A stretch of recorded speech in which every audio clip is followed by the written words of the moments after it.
Okay. Yeah. So as I said, welcome everybody to this session of the travel group. And I wish to acknowledge that I live in the unceded ancestral and traditional territory of the Musqueam, Squamish, and Tsleil-Waututh nations. And I expect some of you are living in different areas also. And today's talk will be given by Tony Chow.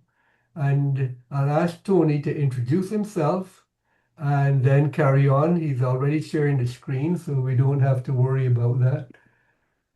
Maybe Richard can help me. Richard, I have view side-by-side speaker, but on my screen I see you even though I'm speaking. I don't see myself. I'm not sure why. Tony, Hmm. can you talk? Okay. Can you Yeah, hear me I okay? see.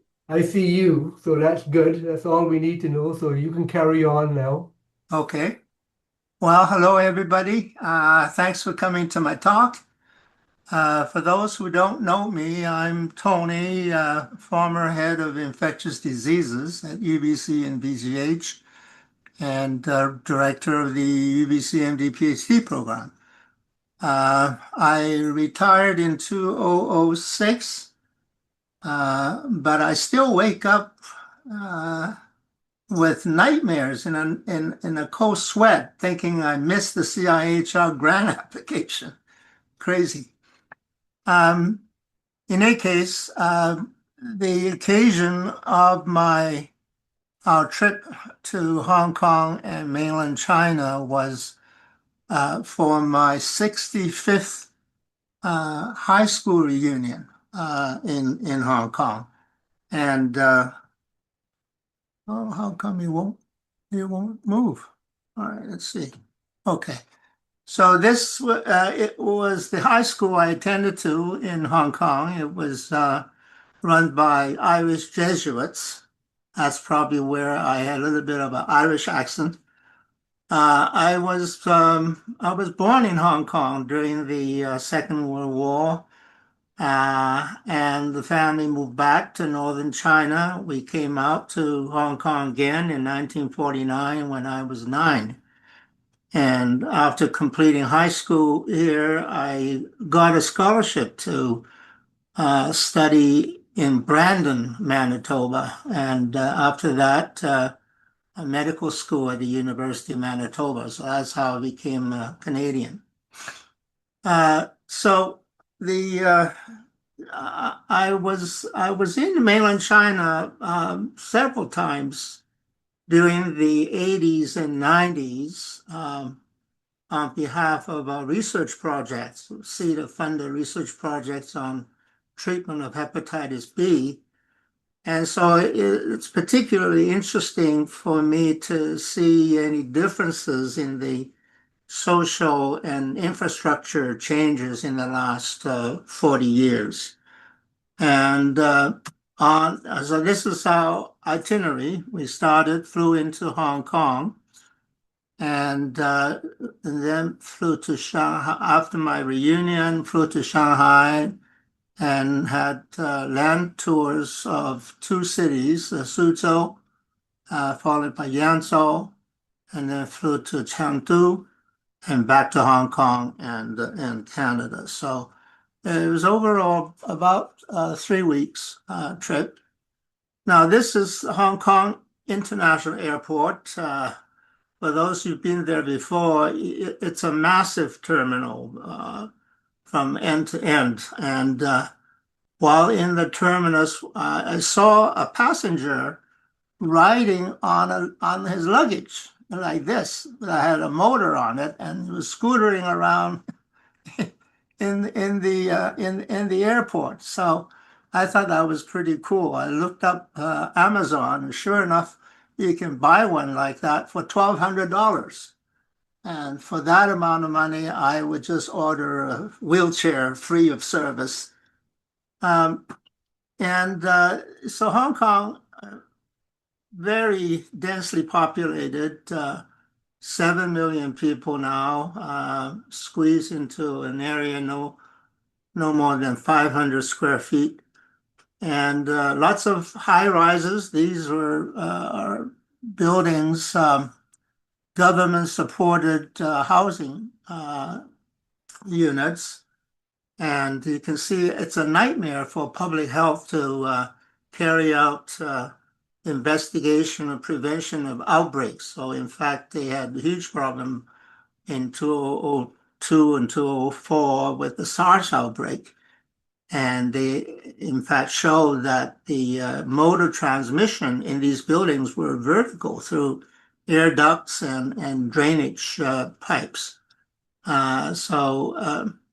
The other thing that was interesting is a lot of construction going on, but even for very tall, high-rise buildings, they were using these bamboo beams, which are pliable and sturdy, instead of any steel beams. So I thought that was still very much the practice. And why doesn't it move? Okay. So in Hong Kong, even though cost of living was fairly high, but you can still find inexpensive meals. We had a nice dinner in a local restaurant. The two of us, my wife and I, with some nice ramen for under $20. And the nice thing is that they don't accept tips in Hong Kong. So I took the occasion to visit some of my colleagues and former trainees at the Hong Kong University in Queen Mary Hospital. And this actually is quite an illustrious group, the microbiology and infectious disease group.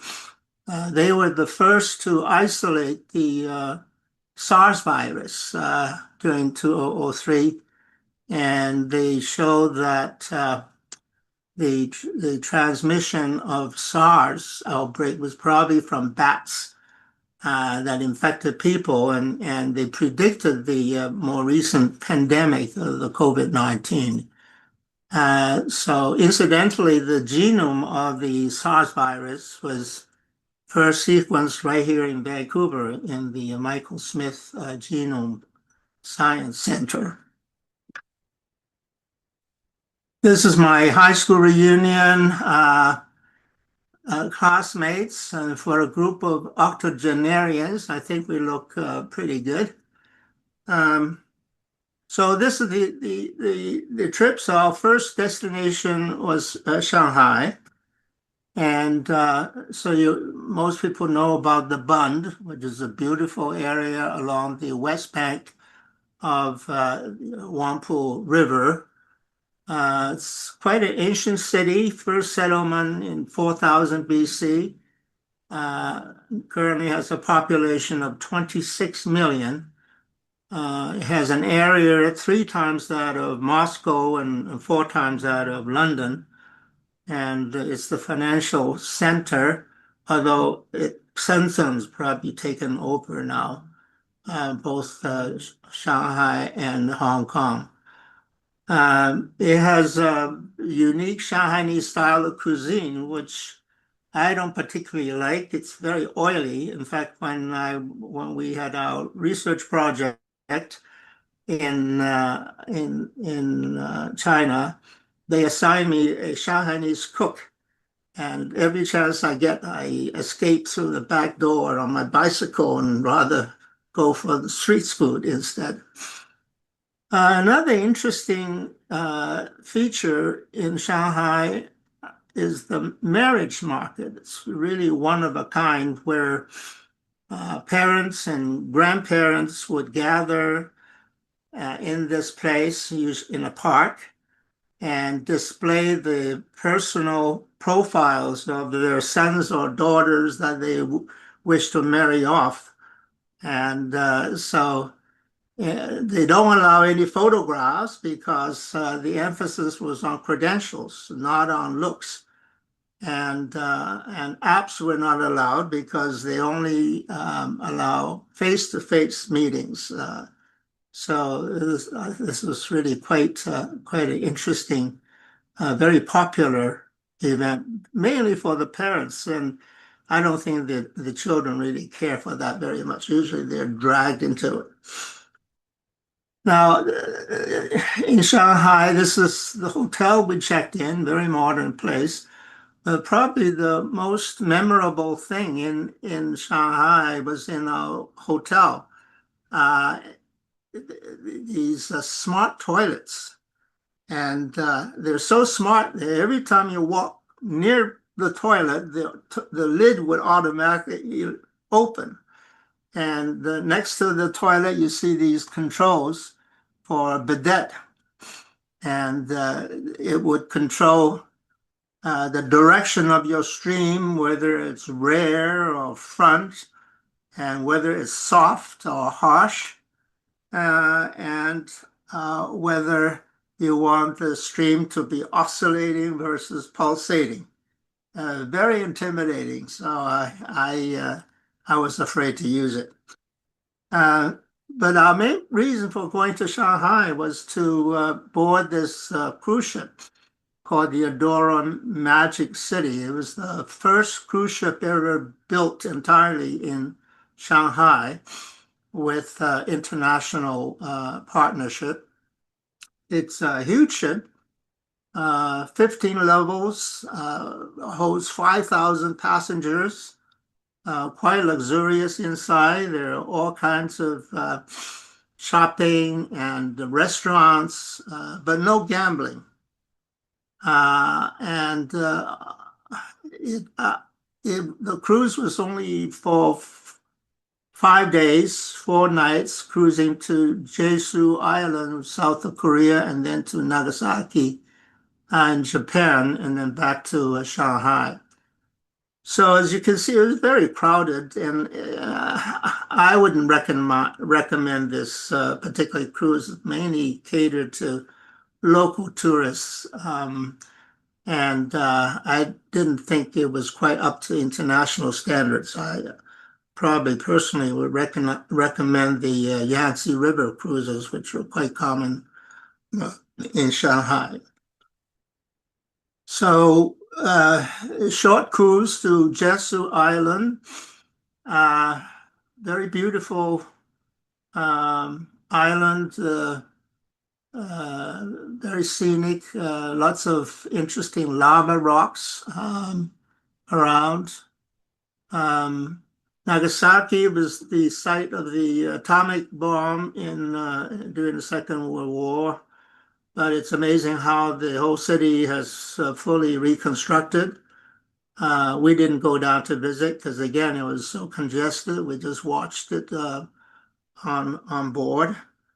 And from after the cruise, we went on by bus to Suzhou and then Yangzhou. And the land cruise was actually quite rigorous.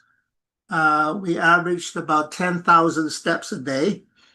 Luckily, they provide these portable wheelchairs, so my wife took full advantage of it. Suzhou, this was the view from our hotel room. Very modern city, lots of interesting architecture. It was quite an ancient city, established in 500 BC, and was most prosperous during the Ming and Qing dynasty. So there's three things best known in Suzhou. One is the fine silk, two is the beautiful women, and third is the magnificent coffins.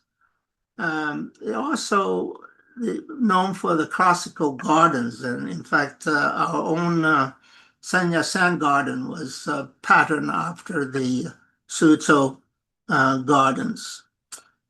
Suzhou is on the Grand Canal, which I will talk a bit more about. But our main reason to visit Suzhou was to go for these hairy crabs, and I'll show some slides of it.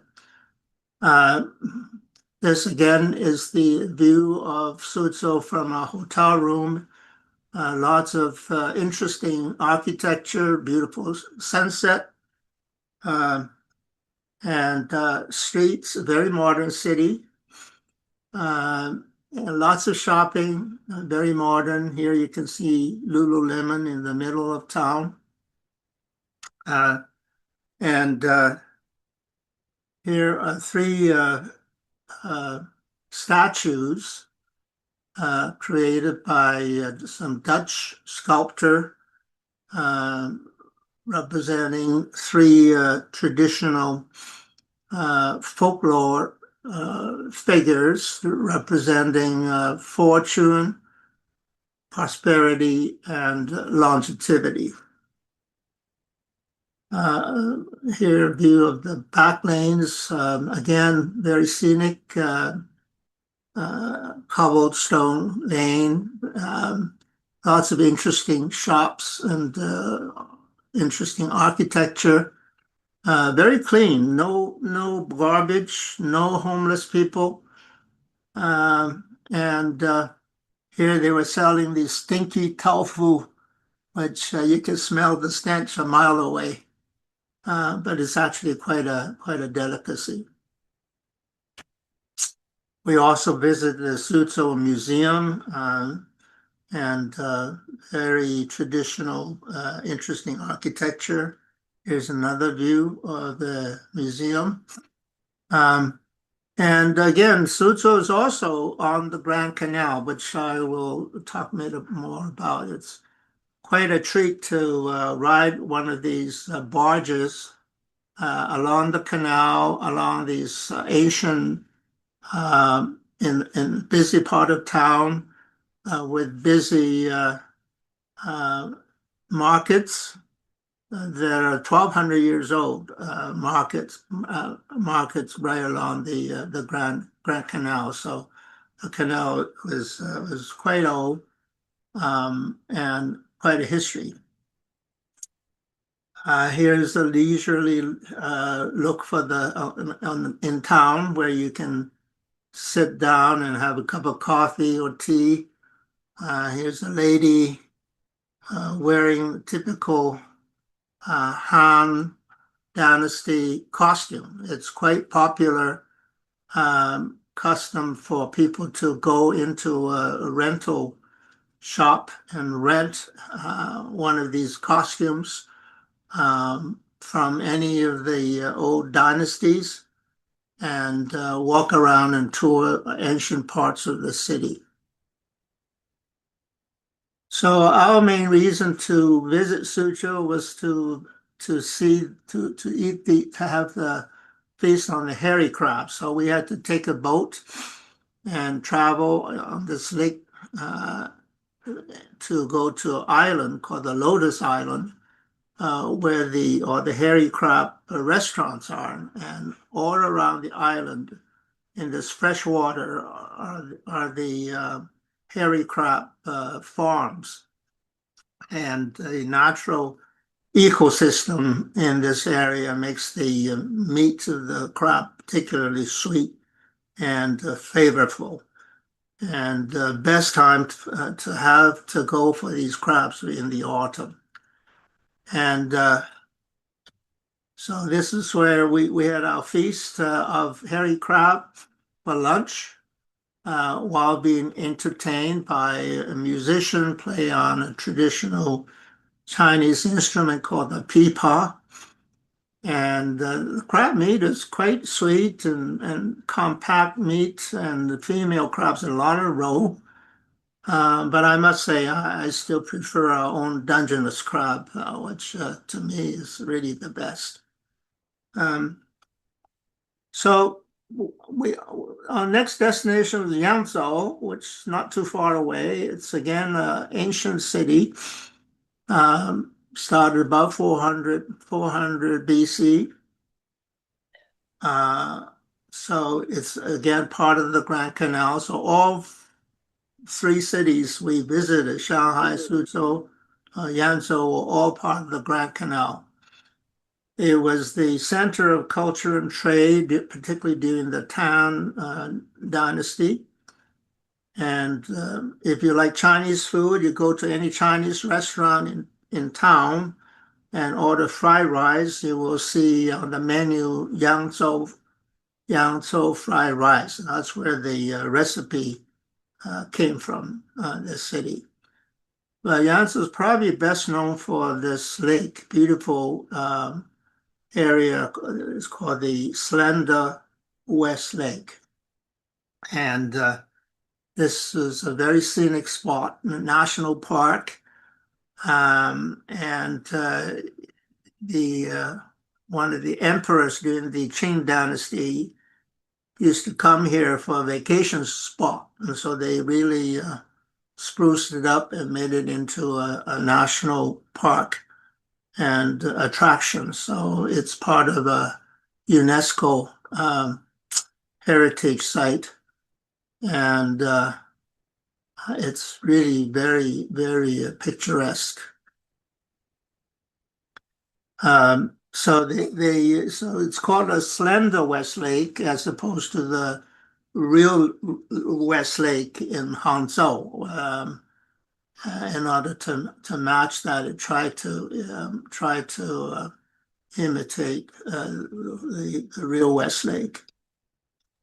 So again, the canals, the Grand Canal, and it's quite interesting that, everybody knows about the Great Walls of China, but very few people actually knew about the Grand Canal of China. And in fact, the Grand Canal was ancient. It was started in 500 BC and took almost 1,100 years to fully complete. It was completed in 609 AC in the Sui dynasty.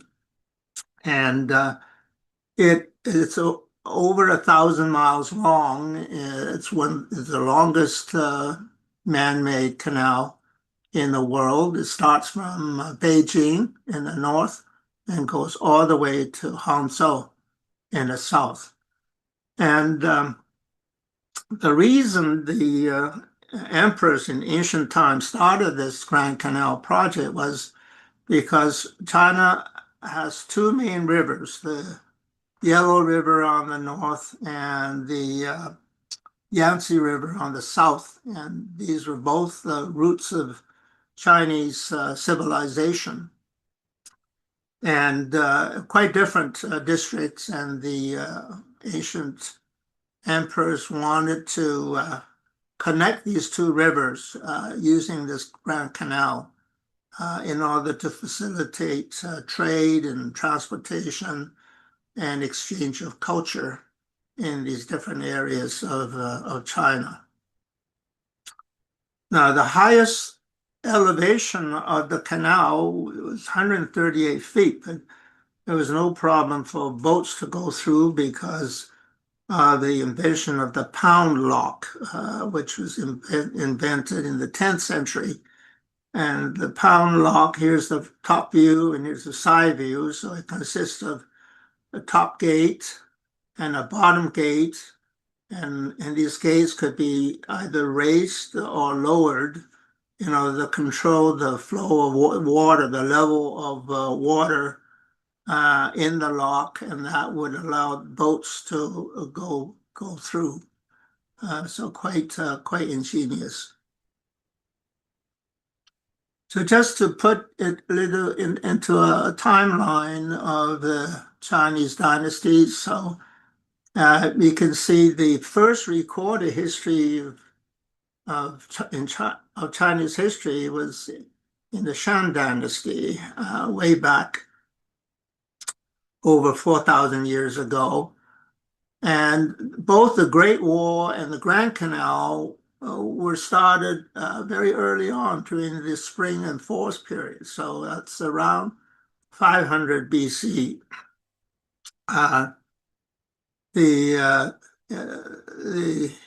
Grand Canal was completed in the Sui dynasty, about 581, 648 AC.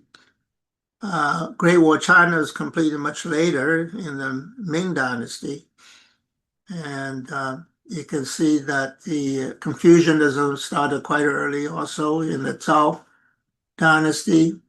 Terracotta warriors were actually found in the around 200 BC. So quite an ancient construction and quite important for Chinese civilization, culture, and transportation, still being used today. So next, after Yangzhou, next stop was Chengdu, which is again an ancient, quite ancient city, founded in the 4th century BC. It's the capital of the Sichuan province, located here, not far from Xi'an, where the terracotta warriors were excavated. This is a view from a hotel. Again, very modern city, tall buildings. These interesting structures where some of the high-tech people were being housed in the city. It's known for its spicy Sichuan cuisine, particularly the hot pot, and it's home of the giant pandas. The 3 main attractions that we went to, one was the Yan irrigation system, was constructed way back in 256 BC. Second was the Lishan giant Buddha, which is the world's tallest stone Buddha statue. And finally, the Sanxing Museum, which is a really amazing find in the Sichuan province, with amazing relics uncovered from ancient Bronze Age civilization, which was unearthed in 1986. So everybody is familiar with the giant pandas, unique to the region. They feed on special bamboo shoots. They're an endangered species. There are only less than 250 animals left, and so the government constructed special research facilities to help in breeding these animals. The Duxiang Yan is a water conservation project that was started again way back in 200 BC, and it's quite unique in that instead of building dams, they used different barriers and channels to control the flow of water. This was constructed mainly to control the lots of floodings that occur in the tributaries of Yangtze River.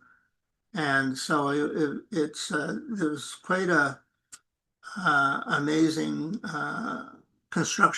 water conservation project. And the irrigation from this made the region very fertile and productive, one of the richest areas for vegetation in the area. So this is the giant Buddha. It's about 71 meters high, and it was built, I think, in the 500 AC. It was carved right into the cliffs here. It was built by monks initially, mainly to calm the raging waters around this area, and it's quite a sight. It was constructed in 713 AD. Took 90 years to complete, and it's part of the UNESCO World Heritage. just to illustrate how tall this is. And here you can see the people, and oh, and there is a little toe of the statue. So it's a huge, huge structure. Now, the final attraction was the Sanxingdui Museum, which was really quite an amazing. The museum displays these amazing bronze and gold and other stone artifacts. The data all the way back to 2000 BC, and it's Sanxingdui is a town located north of Chengdu City, and this area was the Sanxingdui means 3-star mounds. And they could see 3 different mounds in this area, and one of the farmers accidentally found one of the pits and discovered some of the relics. And this started the excavation and found out about all these relics and really discovered a new hidden culture buried underground, and it was thought to be belonging to the ancient Shu kingdom. And the data way back to the ancient history, way back to the Shang dynasty, before in the first recorded history in here. So why it disappeared after a period of time, nobody knows. It was thought that some natural calamity may have caused it to be buried underground, and so it was really an amazing find, archaeological find in China. It's probably one of the most ancient finds in the country. So that pretty much completed our tour. We before coming back to Vancouver, we sampled this restaurant that specialized in roasted goose. And if any of you want to have tasted it, it's really quite an amazing, better than Peking duck and better than suckling pigs. And so we really enjoyed it before coming back. So all in all, short presentation, but I found it most amazing compared to my visits 40 years ago. It was a night and day. I mean, when we were there during the early days, some of the roads weren't even paved, and there were bicycles everywhere. Everybody was wearing drab clothing, no color, and it's just a world's change in the last 40 years. Quite amazing. So I think with that, I'm going to stop and be happy to answer any questions you may have or comments. Tony, thank you very much for this interesting presentation. I guess, as you said, it was a very big change over so many years, as one might expect. And everywhere you went seemed to be just massively built up. Yeah. Are there any places in the country where it's more like a small village that you can go visit? Or they're all big cities, as it were? No, there's still lots of rural countryside, although the big movement was for people to move from the rural areas into the cities. And the cities, the Shanghai, for example, it's called a Tier 1 city, same as in Beijing. These are huge cities, but there's Tier 2 and Tier 3 cities, which are a lot smaller. But there's still lots of rural villages where mostly now inhabited by older people, grandparents, who are just so used and they don't really want to move, even though the government has built housing, nice housing for them, and near the city, but a lot of them still prefer to stay in the rural area. So you can still go to these rural tourist sites. In fact, a lot of the enterprising villagers have converted their village into special tourist areas with little B&Bs, and it would be quite interesting to visit. Okay. So open it up for any comments or a question from any of the audience.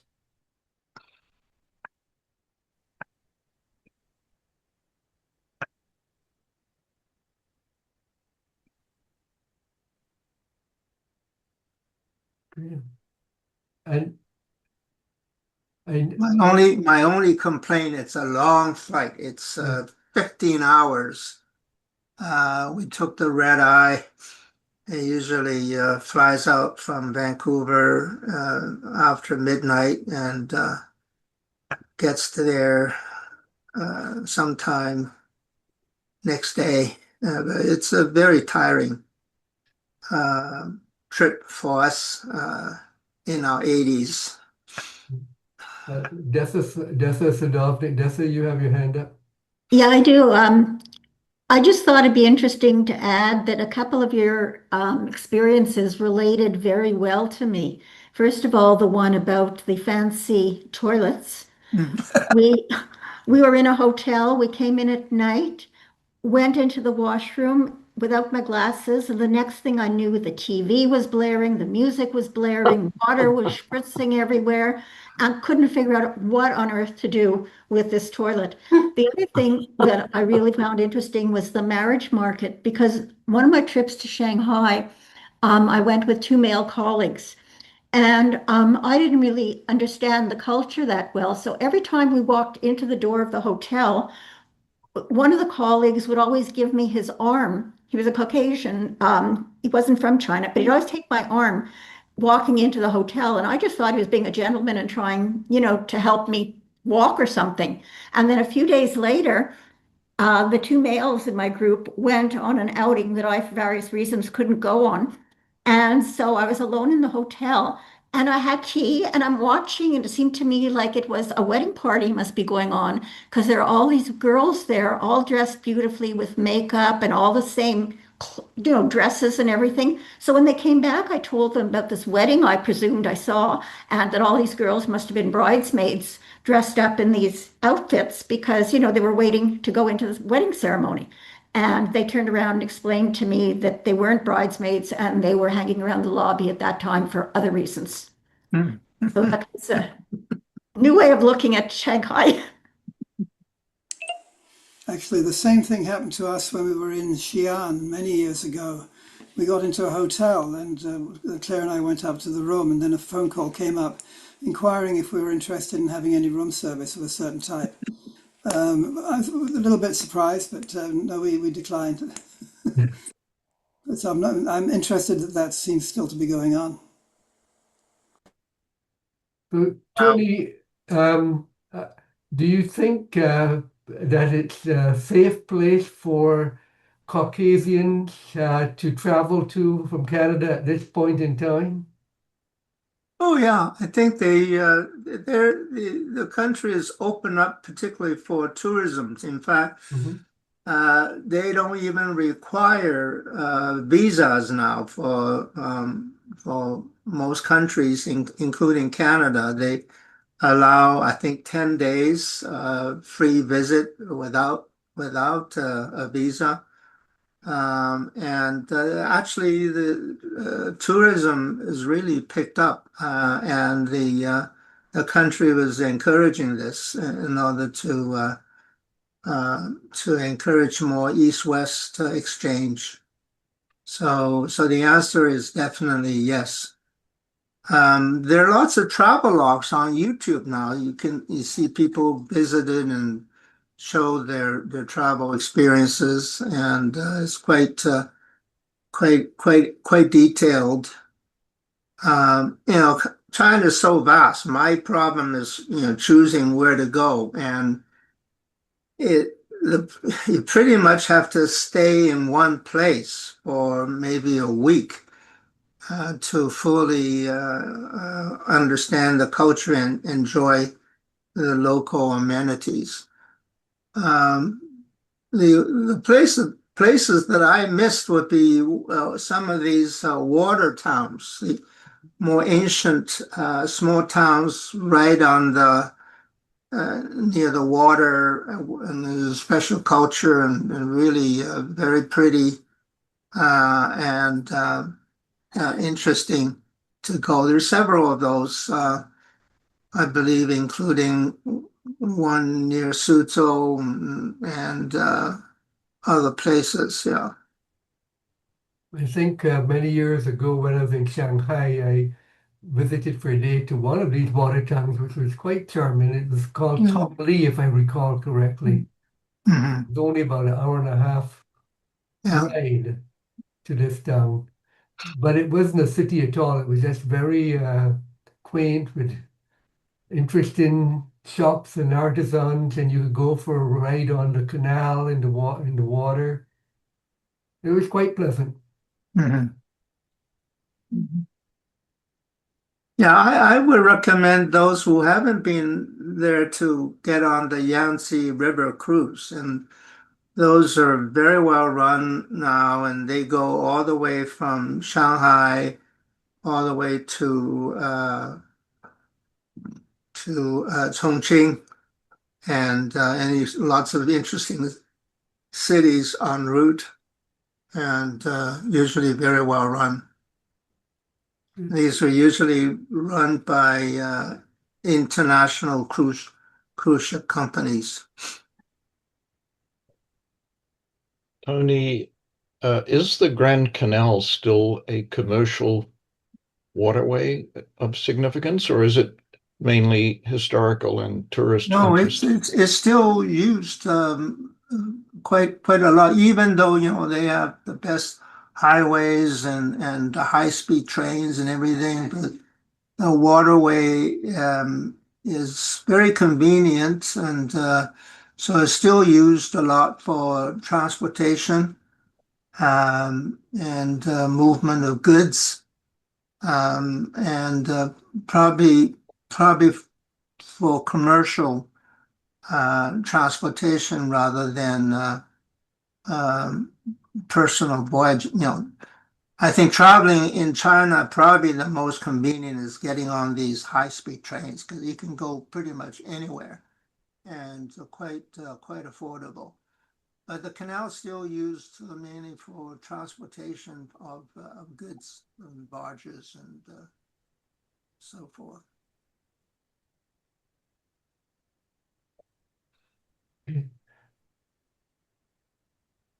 Well, again, thanks, Tony, and thanks to the audience for your input.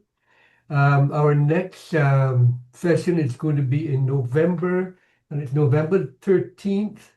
And Jeff Davis will be talking about his experiences in Antarctica, which should be quite different from China. There won't be any cities to see. So thanks again, and thank you again, Tony. Okay, We'll most welcome. Thanks, Tony. It's great.